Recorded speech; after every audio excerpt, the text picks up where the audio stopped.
Sa ibang pangabalita lokal, nagahimo na sang tikang ang Roxas City Government sa problema sa basura nga ginahaboy sa sanitary landfill adlaw-adlaw. Sa interview sang Bombo Radio kay Mr. Melvin Galagate, head sang Roxas City Communications Group, iya ginpahayag nga isa sa mayor nga rason sang problema amo ang waste segregation sang pila ka mga pumuluyo bangod dapat ibili na ang mga recyclable materials sa mga panimalay para sa proper collection kag processing kag wala pa ginadala pa sa sanitary landfill. Apang daw kaangay nga nagakapaslawan ang mga pumuluyo nga sundon ang proper waste segregation suno sa iya rason nga mabudlay para sa city government nga ma-manage ang mga basura nga nagatugas sang madasig nga pagkapuno sang sanitary landfill. Agud mahagan-hagan ang basura nga madala sa landfill, nagapadayon ang pagpatukod sang Roxas City Government sang pyrolysis facility nga ginatawag nga PyroGuard. Ang proyekto amo ang ginabanta yara na sa 90% complete kag ginalaragway bilang first zero waste facility sa Capiz ukon mangin sa Western Visayas. Ginakabig nga safe ang teknolohiya bangod ang proseso sini wala nagaproduce sang aso ukon baho.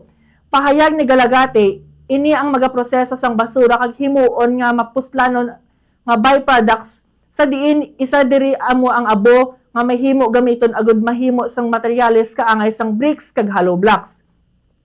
Nagaumpisa naman ang syudad sa pagpain sang biodegradable kag non-biodegradable waste bilang kabahin sang pagpanikasog agud ma-improve ang waste management. Ang pilot barangay amo ang pulahaw bangod sang ila effort sa waste segregation, paggamit sang materials recovery facility kag ang pagproseso sang organic waste nga mangin fertilizer. Nagapahanumdum si Galagate sa publiko nga ang pagsolbar sang problema sa basura hindi lamang katungdan sang city government kundi mangin sang kada panimalay kag barangay.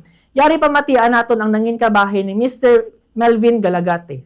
Tapos na ini siya, ginahulat na lang naton sini ang go signal coming from the Environmental Management Bureau sa Department of Environment and Natural Resources ang mga go signal para sa approval kay hindi man kita basta-basta maka-operate sini or wala sa approval sa bahay niya sa Department of Environment and Natural Resources. Kahit kabalo kasi ni ang ginagamit sini amo ang